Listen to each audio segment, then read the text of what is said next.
Hello दोस्तों, आपके अपने चैनल एसजी नॉवल वर्ल्ड में आप सबका स्वागत है। ऐसे ही रोचक स्टोरी के लिए चैनल को सब्सक्राइब जरूर कर लीजिए। आइए अब एपिसोड कंटिन्यू करते हैं। Episode 271 he is not a copy paste. Bungalow. सब लोग आंखें फाड़े शुभी को देख रहे थे। काल ने कहा, तुम्हें भी अपना पिछला जन्म याद है क्या? शुभी ने झट से हाँ में सिर हिलाते हुए कहा, हाँ याद है, और ये सब आपकी वजह से हुआ। आपकी वजह से ही मुझे सब कुछ याद आ पाया है। Thank you so much uncle. Prem ने कहा, इसकी वजह से याद आया मतलब तुम्हें कब सब कुछ याद आया शिवानी? शुभी बोली, जब इन्होंने मेरा किडनैप किया था और मैं बेहोश हो गई थी तब मैंने सपने में सब कुछ देखा था। उसमें मैंने इन्हें इन्हें और आपको और इसे भी देखा था। कहते हुए उसने प्रीति और शिवी को देखा, फिर शिखा को देखने लगी। शिखा भी उसे ही देख रही थी। उसकी आंखें भरने को आई थी। शिवम ने उसे देखा, फिर उसके हाथ को कसकर पकड़ लिया। उसने आंखों से ही उसे शांत रहने का इशारा किया तो वो खुद को शांत करने लगी। काल ने हंसते हुए कहा, अच्छी बात है, पर बेटी से बाद में मिलना। मैं तुम्हें उससे मिलने का मौका जरूर दूंगा। कहते हुए उसने शुभी के हाथ को कसकर पकड़ा और उसे फिर से खींचते हुए फेरे लेने लगा। शुभी उसके पीछे खींचते चली जा रही थी।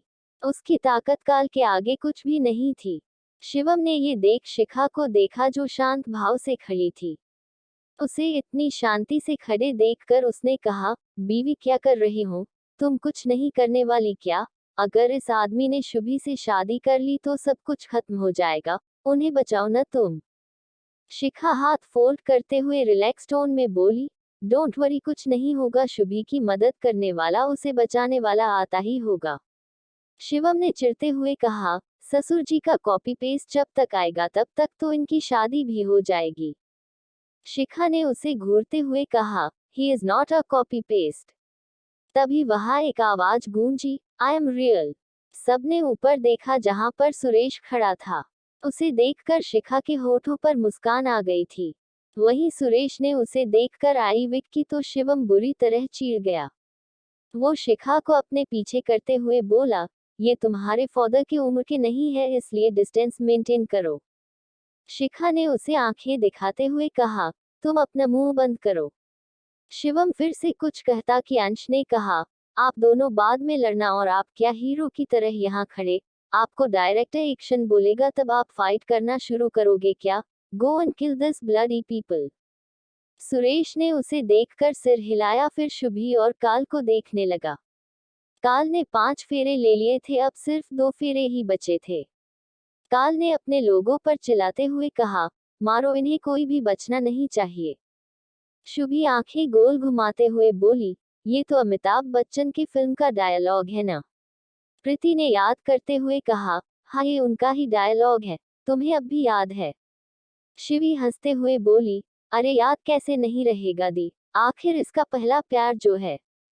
शिवी की बात सुन प्रीति हंसने लगी थी, वहीं शुभी की पलकें झुक गई थी। सारे लोग उन तीनों लड़कियों को बेयकीनी से देख रहे थे। यहाँ तक कि शिखा भी हैरान रह गई थी। ये तीनों की तीनों पूर्ण जन्म वाली लड़कियां अपनी ही पुरानी यादों में खोई हुई थी। उन्हें अभी के सिचुएशन से जैसे कोई फर्क ही नहीं पड़ता था। काल ने शुभी के हाथ को कसकर पकड़ा और उसे खींचते हुए फेरे लेने लगा। उसके लोग भी एक्शन मोड में आ गए थे। कुछ ही पल में वहां एक जंग छिड़ गई थी। अयान, सीड, रोहन, रेहान और शिवा भी आ चुके थे। काल ने फेरे लेते हुए अपने आदमियों को देखा जो पीट रहे थे। वो सारे उसके आदमियों पर भारी पड़ने लगे। प्रीति भी सबके साथ लड़ रही थी। वो भी काल के लोगों को बुरी तरह मार रही थी। वो अपने सामने खड़े एक आदमी से लड़ रही थी कि एक दूसरा आदमी उसे पीछे से मारने आया, पर इससे पहले कि वो प्रीति को मार पाता किसी ने उसका हाथ पकड़कर मोड़ दिया। प्रीति ने पीछे पलट कर देखा तो उसके सामने नितिन खड़ा था। उसे देखकर प्रीति की आंखें चमक गई थी। फिर वो थोड़ी हैरान होकर बोली, तुम यहाँ कैसे आए? नितिन ने उस आदमी को मारते हुए कहा, वो सब बाद में बताऊंगा मैम, पहले इन सब से निपट लेते हैं।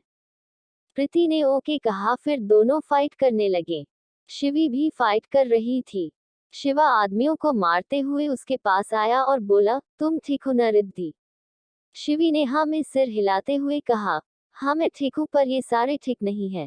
आई स्वेल इन्हें मार मार कर कचुम्बर बनाने का दिल कर रहा है। शिवा उसे आंखें बड़ी किए देखने लगा था। शिवी ने अपने कंधे उचकाते हुए कहा, क्या हुआ, ऐसे क्या देख रहे हैं आप? शिवा ने न में सिर हिलाते हुए कहा, नहीं कुछ नहीं, सोच रहा था किसी ने सच ही कहा है, माँ बाप का असर बच्चों पर जरूर होता है। देखो न तुम ऐसे कितनी शांत रहती हो पर जब भी फाइटिंग मोड में आती हो तो तुम्हारी भाषा बदल जाती है, फिर तुम बिल्कुल बहू रानी की तरह बात करने लगती हो। बहू रानी सुनकर शिवी ने कहा, बहू रानी तो राजेश दादू बोलते हैं पर वो और मोहिनी है कहा, यहाँ दिख क्यों नहीं रहे हैं? शिवम उनके पास ही था। उसने जब मोहिनी का नाम सुना तो कहा, मोहिनी, ये तो वही है न, वो औरत जिनसे मिलने में उन गलियों में गया था। शिवम की बात सुनकर दोनों रुककर उसे देखने लगे। एपिसोड 272 मोहिनी और राजेश काल की कैद में। मोहिनी और राजेश काल की कैद में। उत्तराखंड। शिवा और शिवी दोनों शिवम को देखने लगे थे। उन्हें घबराहट होने लगी थी कि अगर शिवम ने मोहिनी के बारे में और कुछ पूछा तो वो दोनों उसे क्या जवाब देंगे। ऐसा नहीं था कि दोनों उससे मोहिनी का सच छिपाना चाहते थे पर मोहिनी नहीं चाहती थी कि उसके बारे में शिवम को कुछ भी पता चले और शिवम ने भी आज तक कभी अपनी असली माँ के बारे में जानने की कोशिश नहीं की थी। शिवम दोनों के चेहरे पर टेंशन साफ साफ देख सकता था। उसने कुछ कहना चाहा कि एक गन शॉट की आवाज गूंज उठी। अचानक गोली चलने से सारे लोग अपनी अपनी जगह सीधे खड़े हो गए थे। सबने काल को देखा। गोली उसने ही चलाई थी। अपने आदमियों को पीटते देखकर उसने गोली चलाई और शुभी के माथे पर गन पॉइंट करते हुए कहा, तुम सब अगर अपनी जगह से 1 इंच भी हिले तो इस लड़की को यहीं मार डालूंगा। शुभी अपने ऊपर गन पॉइंट देखकर डर गई थी। बाकी सब भी उसके लिए घबरा गए थे। काल ने गुस्से से शिखा को देखते हुए कहा, मुझे ये नहीं चाहिए, मुझे तुम चाहिए, अगर तुम मुझसे शादी कर लेती हो तो मैं इसे छोड़ दूंगा। काल ने जैसे ही ये बात कही एक पंच उसके मुंह पर आकर लगा। काल का सिर एक तरफ झुक गया था। उसके जबड़े भींच गए थे। उसने सिर झटका और मुंडी घुमाकर मारने को हैरानी से देखने लगा। बाकी सब भी मारने वाले को हैरानी से देख रहे थे क्योंकि वो कोई और नहीं बल्कि शुभी थी। उसने ही एक जोरदार पंच उसके मुंह पर दे मारा था। सुरेश के चेहरे पर मुस्कान आ गई थी। उसके होठों से निकला, दैट्स माय गर्ल। अंश उसके बगल में ही था। उसने मून बनाते हुए कहा, वो दैट्स माय गर्ल, अगर इन्हें फाइट करनी आती है तो ये तब से लड़ क्यों नहीं रही थी? सुरेश ने कहा, क्योंकि अब तक उसे गुस्सा नहीं आया था पर अगर एक बार उसे गुस्सा आ जाता है तो फिर उसे हरा पाना मुश्किल हो जाता है। अंश और रेहान ने साथ में मुंडी हिलाए और शुभी को देखने लगे। शुभी ने गुस्से से कहा, शर्म नहीं आती अंकल आपको? शिखा पहले से ही शिवम की है। माना उनकी शादी नहीं हुई है पर उनकी एक बेटी है और वो शिवम और शिखा एक दूसरे से बहुत प्यार करते हैं। अगर आपको भी प्यार चाहिए तो अपने लिए किसी और लड़की को ढूंढो न, किसी ऐसे को जिसे आपसे प्यार हो। आप क्यों उनके प्यार के दुश्मन बन रहे हो? शिवी ने भी उसका साथ देते हुए कहा, ये सही कह रही है काल अंकल। आप एक बार खुद को देखो, क्या हालत बनाई है आपने खुद की। इंसान कम राक्षस ज्यादा लगते हो आप। काल उनकी बात सुनकर चुप हो गया था। उसने अपना सिर झुका रखा था। शुभी धीमे कदमों से काल से दूर होने लगी थी कि तभी काल ने कहा, जाओ, जा सकती हो तुम सब चले जाओ। काल की इस बात को सुनकर सब हैरान रह गए थे। किसी को भी उसकी बातों पर यकीन नहीं हो रहा था।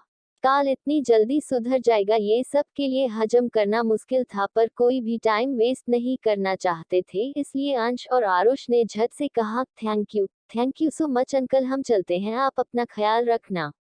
कहते हुए दोनों चाचा भतीजे ने एक दूसरे का हाथ पकड़ा और बाहर जाने लगे। शिवम ने भी शिखा का हाथ पकड़ लिया और उसे बाहर ले जाने लगा पर शिखा को कुछ सही नहीं लग रहा था। उसने काल के आंखों में अंगारे देखे थे। अपने और जादुई शक्तियों को हासिल करने का जुनून देखा था।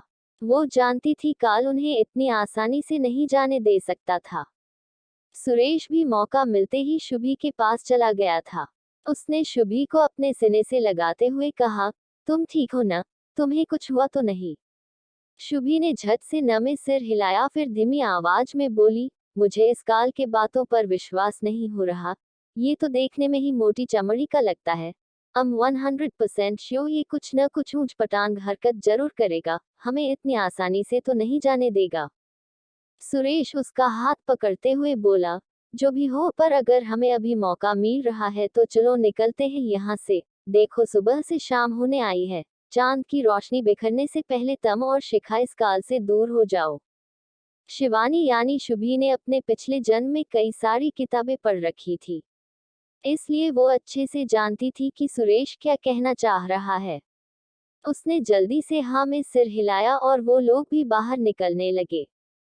शिवम ने मुख्य दरवाजे की चौखट पार कर ली थी, पर जैसे ही शिखा ने अपना पैर उस चौखट को पार करने के लिए उठाया, वैसे ही उसके कानों में दो दर्द भरी चीखें गूंज उठी। आवाज सुनते ही शिखा की आंखें एकदम से बड़ी हो गई और उसने झट से पलट कर देखा। मंडप में जल रही अग्निकुंड के पास एक बड़े पिंजरे में मोहिनी और राजेश खड़े थे। दोनों को अग्निकुंड की आग जला रही थी। मोहिनी और राजेश दोनों आत्माएं थी, इसलिए उन्हें शिखा के अलावा सिर्फ शिवी और प्रीति के साथ शुभी ही देख पा रहे थे, पर अजीब बात यह थी कि उनकी दर्द भरी चीखें सबके कानों में गूंजी थी। शिवी की आंखें भर आई थी।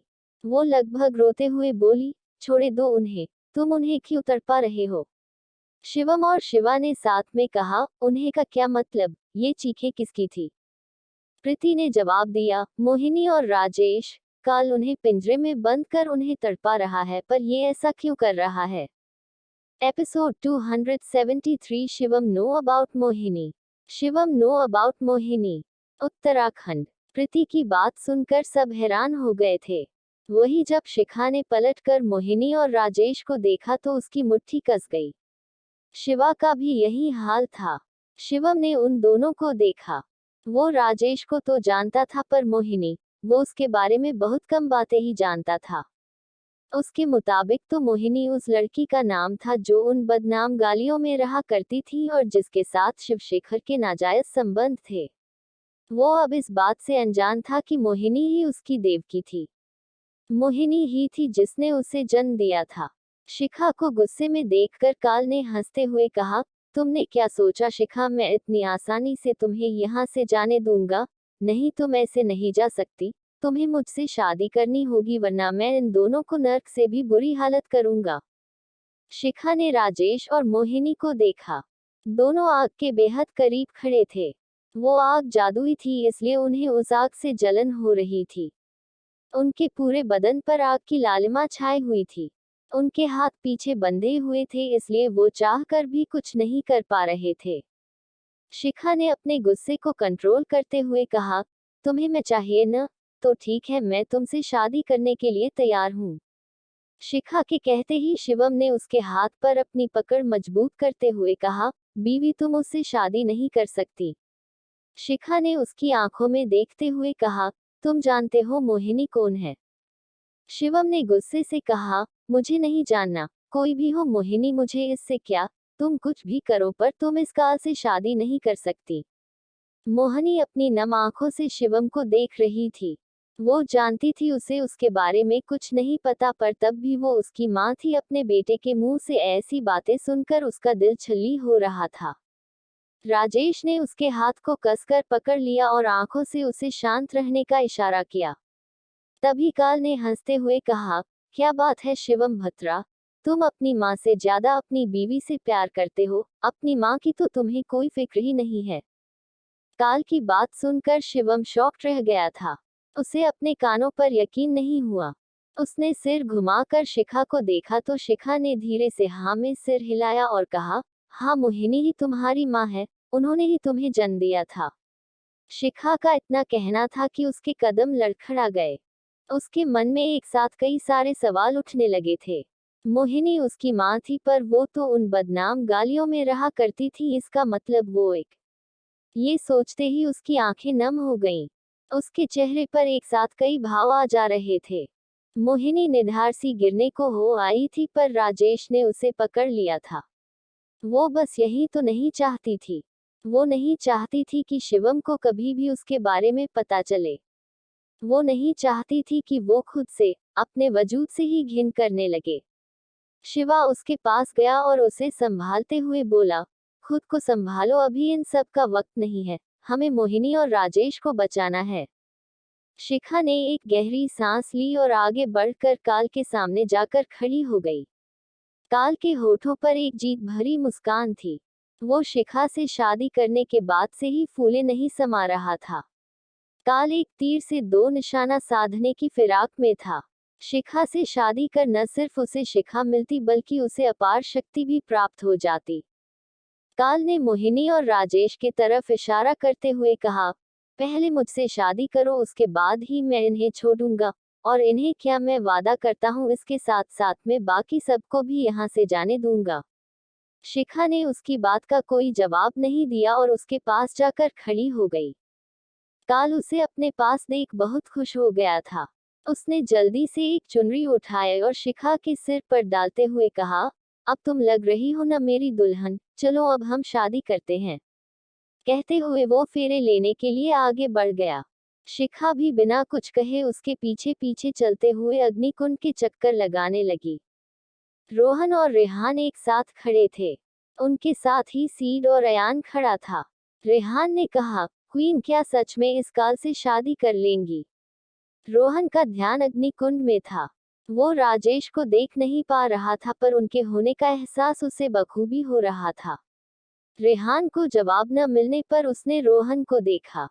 उसकी नम आंखों को देखकर वो उसका हाथ कसकर पकड़ते हुए बोला, आप घबराए नहीं डैड, दादू को कुछ नहीं होगा। रोहन ने उसे देखा में सिर हिलाया तो सीड ने कहा, सब अलर्ट रहो, बेबी का इशारा पाते ही सब अटैक कर देना। उसने ये बात अपने ब्लूटूथ में कही थी जिससे सारे लोग कनेक्ट थे। सबने हाँ में पलके झपकाए और शिखा और काल को देखने लगे। काल के लोगों ने एक बार फिर से सबके ऊपर गन पॉइंट कर दी थी। शिवम को तो कोई होश ही नहीं था। वो बस सिर झुकाए बैठा था। पंडित जी मंत्र पढ़ रहे थे और काल शिखा के आगे आगे खुशी से चल रहा था। शिखा की नीली आंखें उस पर ही टिकी हुई थी। उसने एक नजर काल के सारे लोगों को देखा। सबकी नजरें काल पर थी और सब काल की खुशी में खुश हो रहे थे।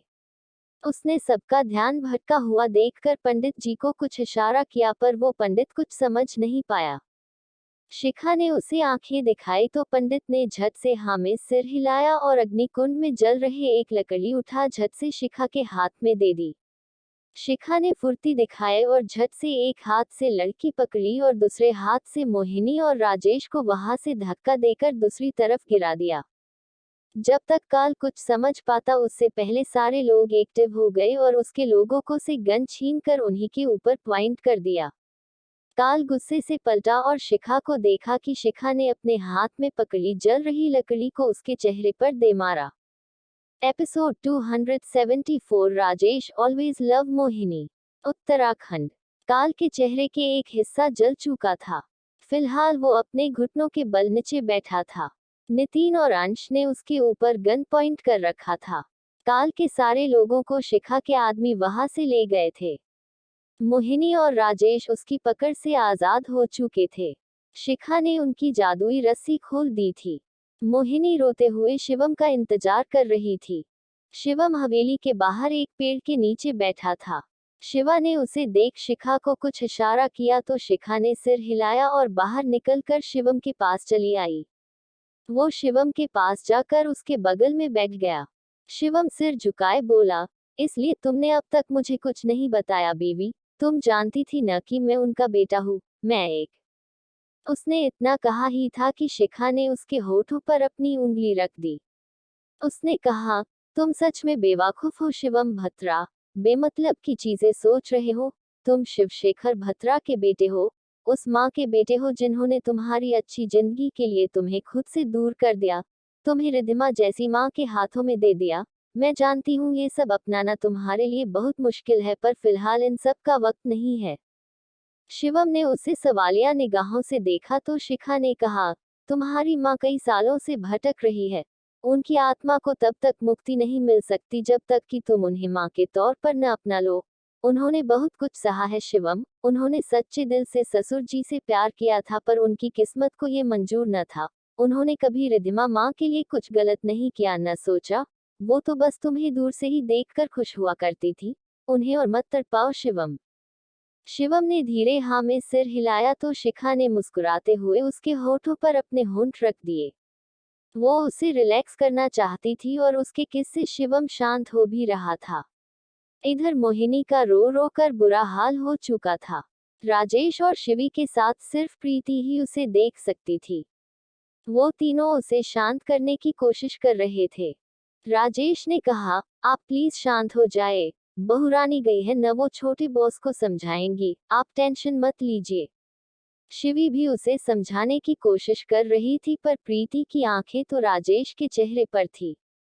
उसके चेहरे पर मोहिनी के लिए फिक्र साफ साफ देखा सकता था। उसने कुछ सोचते हुए कहा, राजेश, मोहिनी का तो समझ आता है, उसे अब तक शिवम के कारण मुक्ति नहीं मिली है, पर तुम्हारी क्या वजह है? तुम्हें अब तक मुक्ति क्यों नहीं मिली? ऐसी कौन सी ख्वाहिश है तुम्हारी जो अब तक पूरी नहीं हुई है? प्रीति की बात सुन सबका ध्यान इस पर गया। शिवा ने भी कुछ सोचते हुए कहा, हाँ राजेश, तुम्हारी ऐसी कौन सी ख्वाहिश है जो अब तक पूरी नहीं हुई है? मुझे भी जानना है। सबकी बात सुनकर राजेश सकपका गया था। वो अपनी नजरें चुराते हुए बोला, ऐसा कुछ नहीं है, मुझे मुक्ति नहीं मिली क्योंकि मैं आप सबको छोड़कर जाना नहीं चाहता हूँ। मैं तो हमेशा ही रहना चाहता हूँ, आप सबके साथ। राजेश की बात शिवी, प्रीति और मोहिनी तीनों को हजम नहीं हो रही थी। शिवी ने उसकी बात सबको बताई तो शिवा अपने भौहें सिकुड़ते हुए बोला, झूठ मत बोलो राजेश, सच सच बताओ, क्या वजह है इसकी? मुझे बताओ, मैं तुम्हारी आखिरी ख्वाहिश जरूर पूरा करूंगा। रोहन ने भी इधर उधर देखते हुए कहा, हाँ पापा बताएं ना, आपकी ऐसी कौन सी ख्वाहिश है जो अब तक अधूरी है? अगर आपको मुक्ति नहीं मिल रही है तो आपके लिए पूजा करवाता हूँ, उससे आपके भटक रहे आत्मा को शांति मिल जाएगी। रोहन के इतना कहते ही एक जोरदार झापड़ उसके सिर पर लगा।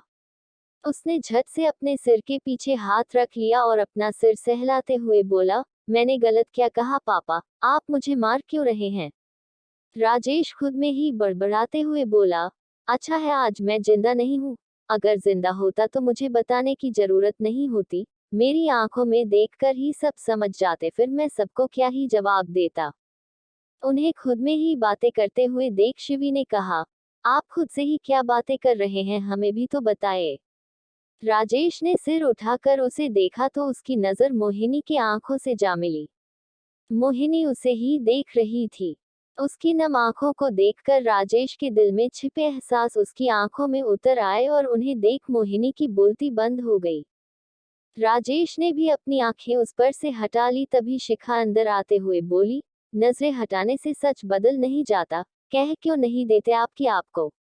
राजेश ने झट से उसे शांत रहने की रिक्वेस्ट की तो शिखा चुप हो गई। उसकी आवाज सुन सबने उन्हें देखा। शिवम भी उसके साथ ही था। वो शिवी और प्रीति के पास मोहिनी को देखने की कोशिश कर रहा था पर वो उसे दिख नहीं रही थी। मोहिनी की आंखें एक बार फिर से भर गई और उसने रुंधे गले से कहा, शिवम मेरे बच्चे। तभी शिवम के होठों से आवाज आई, माँ। उसके माँ कहते ही एक सफेद रोशनी मोहिनी के ऊपर पड़ी और वो धीरे धीरे सबको दिखने लगी। शिवम उसे एकटक देख रहा था। मोहिनी ने वही लाल रंग का शादी का जोड़ा पहन रखा था जिसमें उसकी मौत हो गई थी। उसे दुल्हन के रूप में देखकर एक बार फिर से शिवा का दिल गिल्ट से भर आया। शिवम धीमे कदमों से उसके पास चलकर जाने लगा। मोहिनी खड़ी हो गई और उसे अपने पास आते देख उसकी आंखों में मां की ममता झलक आई। शिवम उसके ठीक सामने आकर खड़ा हो गया था। मोहिनी उसे छूना चाहती थी, उसने अपना हाथ उठाया और उसके गाल पर रखा कि एक पल को वो भी हैरान रह गई क्योंकि वो शिवम को छू पा रही थी। शिवम ने उसके हाथ के ऊपर अपना हाथ रख दिया और उसे देखने लगा। तभी एक और रोशनी राजेश के ऊपर पड़ी जिसे देखकर सब हैरान रह गए। यहाँ तक कि खुद राजेश भी हैरान हो गए थे। शिवी ने हैरानी से कहा, आप दोनों हमें छोड़कर जा रहे हो? रोहन की आंखें भर आई थी। वहीं रेहान भी राजेश को अपने सामने देखकर हैरान था। उन दोनों का चेहरा वाकई एक जैसा था। राजेश को कुछ भी समझ नहीं आ रहा था, आखिर उसे कैसे मुक्ति मिल सकती थी। मोहिनी ने मुस्कुराते हुए शिवम से कहा, तुम्हारे मुंह से माँ सुनना था, मुझे जो सुन लिया। अब मैं चलती हूँ, मेरे जाने का वक्त आ चुका है। शिवम ने धीरे से हाँ में सिर हिलाया तो शिखा ने उसके पास आते हुए उसके हाथ को पकड़ लिया। मोहिनी उससे कुछ कदम पीछे हुई और राजेश के पास चली गई। राजेश तो अब भी शॉक थे, तभी मोहिनी ने उसके हाथ को पकड़ लिया और उसे देखते हुए कहा, चले, हमारा बुलावा आ गया। मोहिनी के हाथ पकड़ने से राजेश के पूरे बदन में कर्ट सा दौड़ गया था। आज पहली बार था जब मोहिनी ने उसे छुआ था। राजेश तो उसे हमेशा से दूर से देखकर ही प्यार करते आया था। शिवशेखर और मोहिनी को साथ देखकर उसने कभी अपने दिल की बात नहीं कही थी, पर कहते हैं न, ऊपर वाला से कुछ भी नहीं छिपता है, वो तो सब कुछ देखते हैं। शिखा हल्का मुस्कुराते हुए बोली, शॉक्ड होने की जरूरत नहीं है, आपका प्योर लव आपकी आंखों में दिखता है, जिसे सासू माँ ने कब का देख और समझ लिया था। राजेश ने मोहिनी को देखा तो मोहिनी ने शर्म से पलकें झुका ली। उसे ऐसा करते देख राजेश की तो मानो लॉटरी लग गई थी। उसकी खुशी तो छिपाए से नहीं छिप रही थी। उसे इस तरह खुश होते देखकर सबके होठों पर मुस्कान तैराई। राजेश ने अपना दूसरा हाथ उठाया और रोहन और रेहान को बाय किया तो वो दोनों भी उसे बाय करने लगे। मोहिनी ने एक नजर शिवम को देखा, फिर शिवा को देखकर धीरे से मुस्कुरा दी। शिवा ने भी एक स्माइल पास की तो मोहिनी और राजेश दोनों धीरे धीरे अदृश्य होने लगे। शिखा ने कसकर शिवम का हाथ पकड़ लिया था। शिवम बिना पलके झपकाए उन्हें जाते देख रहा था। कुछ पल बाद जब वो पूरी तरह से अदृश्य हो गए तो शिवम ने अपनी आंखें बंद कर ली। तभी उसके कानों में शिखा की आवाज आई, अब हमारे रोमांस में कोई डिस्टर्ब नहीं करेगा। उसके कहते ही शिवम ने आंखें खोलकर उसे हैरानी से देखा तो शिखा अपने कंधे उचकाते हुए बोली, व्हाट, सही तो कह रही हूँ मैं, तुम्हारी माँ ही वो औरत थी जो हमेशा हमारे रोमांस के बीच में आ जाती थी, पर अब नहीं आएगी। कहते हुए उसके होठों पर बड़ी सी मुस्कान आ गई। वही शिवम भी धीरे से मुस्कुरा दिया। तभी अंश ने कहा, मामी जी अब इस काल का क्या करें। शिवानी उसकी बात पर उसे घूरते हुए बोली, ये अंकल मुझे जिंदा जलाने वाले थे। सुरेश उसकी बात सुन आंखें छोटी कर काल को घूरने लगा। यही हाल शिवम का भी था। आखिर काल ने उन दोनों की बीवियों को उनसे दूर करना चाहा था। कुछ देर बाद सारे लोग हवेली से बाहर थे। शिवम के कंधे पर शिखा ने अपना सिर रखा हुआ था और पीछे हवेली अगले लिपटों में घिरी हुई थी। सारे लोग कार के पास जा रहे थे कि अचानक शिवम को कुछ याद आया और उसने कहा, बीवी घर जाते ही हम सबसे पहले शादी करेंगे। मैं नहीं चाहता कोई काल वाल फिर से तुम्हें मुझसे दूर करने की कोशिश करे। इस पर शिखा ने उसे एक नजर देखा और कहा, हम आज पहली बार तुमने कोई काम की बात की है, सीट शादी की तैयारियां शुरू कर दो। उसकी बात पर शिवम ने झट से उसे अपने गले से लगा लिया। वहीं शिवा और रेहान एक दूसरे को देखने लगे। फिर वो दोनों भी उनके पास आकर बोले, और हमारी शादी का क्या। शिवम और शिखा ने एक नजर दोनों को देखा, फिर बिना कुछ कहे आगे बढ़ गए। वहीं उन्हें ऐसा करते देख दोनों का मुंह बन गया और वो दोनों भी अपनी अपनी शादी की फरियाद लेकर उनके पीछे पीछे जाने लगे। एपिसोड 275 रोमांस के दुश्मन। उत्तराखंड। रात का वक्त। शिखा वॉशरूम से नहाकर कमरे में आई। उसके हाथ में एक टॉवल था जिससे वो अपने बाल सुखा रही थी। कमरे में आकर उसकी नजर शिवम पर पड़ी जो खिड़की के पास खड़ा होकर बाहर देख रहा था। उसे देख वो उसके पास गई और उसके पीछे खड़ी हो गई। शिवम खिड़की के बाहर रात में आए चांद को देख रहा था। वो चांद को देखते हुए बोला, कभी नहीं सोचा था मेरा सच ऐसा होगा। माँ हर पल मेरे पास थी, मेरे साथ थी, पर मैं। शिखा भी चांद को देख रही थी। वो बोली, तुम्हारी माँ तुमसे बहुत प्यार करती थी, इसलिए तो वो मरकर भी हमेशा तुम्हारे साथ रही। पर तुम ये बताओ, और कितने दिनों तक तुम ऐसे ही सैड मोड पर रहने वाले हो। उसके कहने पर शिवम ने चांद देखते हुए ही कहा, तो क्या मैं उन्हें याद करके थोड़ा सैड भी नहीं हो सकता। शिखा बोली, तुम्हारी माँ तुम्हें सैड नहीं देखना चाहती थी, इसलिए तो उन्होंने कभी अपना सच तुम तक नहीं पहुँचने दिया। तुम हमेशा खुश रहो, इसलिए तो उन्होंने तुम्हें रिद्धिमा माँ को सौंप दिया था। और वैसे भी मुझे तुम्हारा सैड मोड बिल्कुल पसंद नहीं है। ऐसा लगता है जैसे मेरे बेवकूफ इंसान के जगह कोई और ही आ गया है। उसकी बात सुनकर शिवम के होठों पर हल्की मुस्कान आ गई और उसने पीछे पलटकर उसे देखा। शिखा पर नजर पड़ते ही उसकी आंखें मानो उस पर टिकी गई और वो प्यार से उसे देखने लगा। शिखा ने इस वक्त एक काले रंग की नाइटी पहन रखा था जिसके ऊपर नेट की श्रग्स थी। उसके लंबे बाल गीले थे और उसके बदन से चिपके हुए थे। वो इस वक्त बेहद खूबसूरत नजर आ रही थी। शिवम उसकी खूबसूरत चेहरे को देखते हुए बोला, मुझे सेड्यूस करने का इरादा है क्या बीवी?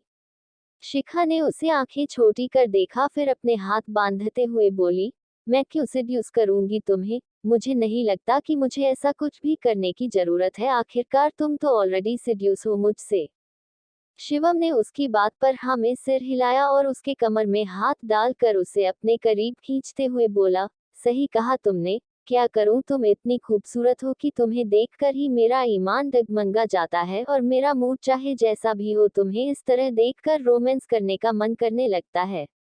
शिखा उसके गले में अपनी बाहें डालते हुए बोली, सच में ऐसा है? शिवम ने क्यूट सा फेस बनाते हुए हाँ में सिर हिलाया और उसे अपने और करीब खींचकर उसके होठों को छूने को हुआ कि शिखा उसके होठों पर अपना हाथ रखते हुए बोली, मैं आज बहुत थक चुकी हूँ इसलिए आज कुछ भी नहीं, जाओ जाकर सो जाओ, कल से शादी की तैयारियां भी शुरू होनी है। शिवम ने सिर हिलाया तो शिखा ने उसके होठों से अपना हाथ हटाया और जाने को हुई कि शिवम ने झट से अपने होठों से उसके होठों को हल्के से छू लिया। शिखा उसकी इस हरकत पर उसे आंखें दिखाने लगी थी, पर शिवम का मन अब भी नहीं भरा था। वो उसके दोनों हाथों को पकड़ते हुए बोला, आई नो बीवी, तुम थकी हुई हो पर मैं ज्यादा परेशान नहीं करूंगा, और अभी तुमने भी तो कहा न कि तुम्हें मेरा सैड मोड बिल्कुल भी पसंद नहीं है, तो आओ मेरा साथ दो और मुझे नॉर्मल कर दो, मेरे साथ रोमांस करो। कहते हुए वो शिखा के ऊपर झुकने लगा। शिखा ने भी उसे मना नहीं किया और आंखें बंद कर उसके तरफ झुकने लगी, पर इससे पहले कि वो दोनों कुछ कर पाते, उनके कमरे का दरवाजा एकदम से खुल गया और कुछ लोग बिन बुलाए बाराती की तरह अंदर घुसे चले आए। ये लोग और कोई नहीं, शिवा, सीड, रेहान, रोहन, अयान, अंश, आरुष और मनन के साथ सुधीश थे। सब आंखें बड़ी कर शिवम को देख रहे थे जिसने अपने नाक पर हाथ रखा हुआ था और गुस्से और दर्द के भाव लिए उन्हें घूरकर देख रहा था। उसे इस तरह देखकर बाकी सबको सारी बातें समझ आ गई थी, क्योंकि उन सब के लिए ये कोई नई बात नहीं थी, पर सुधीश, वो बेचारा कंफ्यूज होकर कभी शिवम को देखता तो कभी उसके पीछे खड़ी शिखा को। शिखा का चेहरा खिड़की की तरफ था और वो अपने कपड़े ठीक कर रही थी। आवाज सुनकर वो हड़बड़ा गई थी और इसी वजह से उसके हाथ से एक जोरदार पंच शिवम के नाक में लग चुका था, जिस वजह से शिवम की दर्द से तड़प उठा था और उसकी नाक भी लाल हो गई थी। सुधीश ने शिवम से कहा, आप ठीक तो हैं न मिस्टर भत्रा? आपने अपने नाक पर हाथ क्यों रखा है? शिवम को तो बहुत गुस्सा आ रहा था। उसने एक नजर बाकी सबको देखा तो सब जल्दी से इधर उधर देखने लगे। उसने फिर सुधीश को देखा और कहा, कुछ नहीं, बस मेरे नाक पर मच्छर काट गई। उसकी बात सुनकर सबकी हंसी छूटने वाली थी, पर किसी में भी हंसने की हिम्मत नहीं थी। यहाँ तक कि शिखा को भी हंसी आ रही थी, पर उसने भी बाकियों की तरह खुद को कंट्रोल किया हुआ था। शिवम ने चिढ़ते हुए मन में कहा, अब मैं क्या ही कहूँ इनसे, अब समझ में आता है रोहन, रेहान को क्यों कुछ नहीं बोल पाता है। इनकी भी शकल बिल्कुल अपने पिछले जन्म जैसी है। मेरे ससुर है, हाँ मुझसे उम्र में छोटे हैं पर है तो ससुर ही न। कैसे बताऊं उन्हें कि मैं आपकी पिछले जन्म की बेटी के साथ रोमांस कर रहा था, पर आपने आकर डिस्टर्ब कर दिया, साला नसीब ही खराब है मेरा। फिर वो अपनी बात याद करते हुए मन में बोला, साला, ओ गॉड, ये कैसी लैंग्वेज हो गई है मेरी। मैं द शिवम बटर हूँ, और मेरी भाषा तो सुनो। कहते हुए उसने अपनी आंखें मिंच ली। सुधीश अब भी सारी सिचुएशन समझने की कोशिश कर रहा था। शिखा ने खुद को नॉर्मल किया और पलट कर उसे देखते हुए बोली, आप सब इस वक्त यहाँ, कुछ काम था क्या आप सबको?